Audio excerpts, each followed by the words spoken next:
Hello. So I'm in the basement of my apartment building.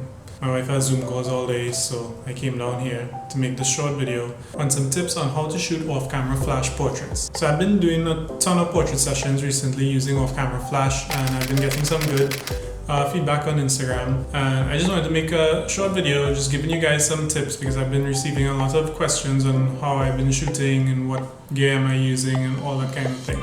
So I just wanted to make this short video to give you guys some tips on what I think is really important for shooting off-camera flash.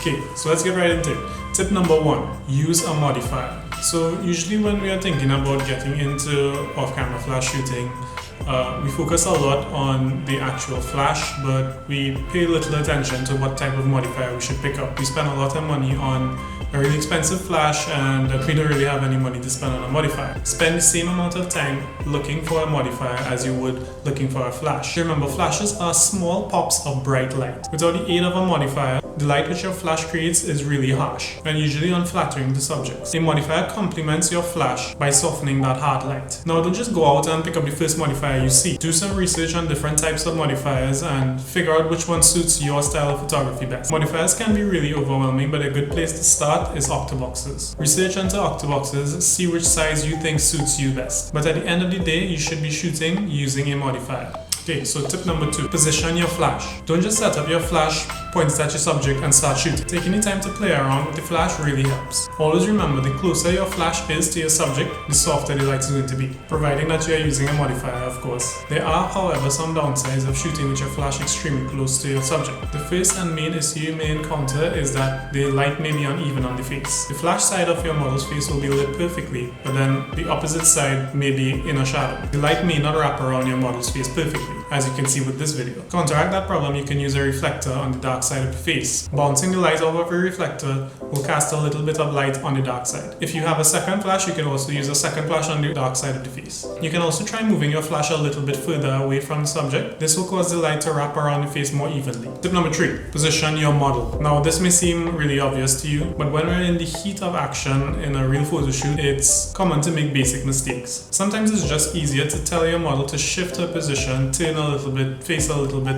to one direction or the other, than keep shifting your light. You should also try to position your model in such a way where more of her face is facing towards the light.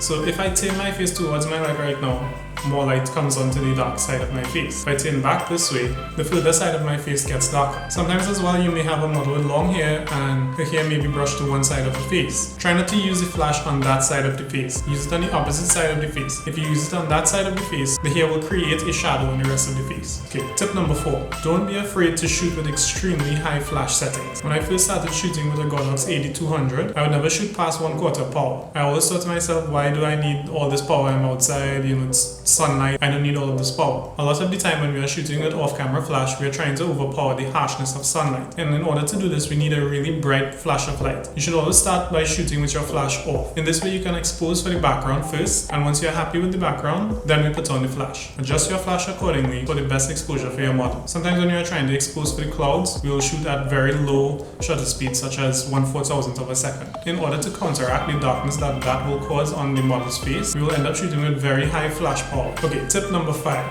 white balance. White balance is extremely important when shooting off-camera flash. A lot of the time, if your camera detects a flash, it will go into the white balance of flash. I don't particularly like this one in my camera, the D750. It's a bit too blue when coupled with my light. So I think that it's best if you set up a custom white balance on your camera. Custom white balance sounds like a difficult thing, but it isn't. Most cameras have it, it's easy to access, and you'll do a lot less editing in the end. Okay, tip number 6.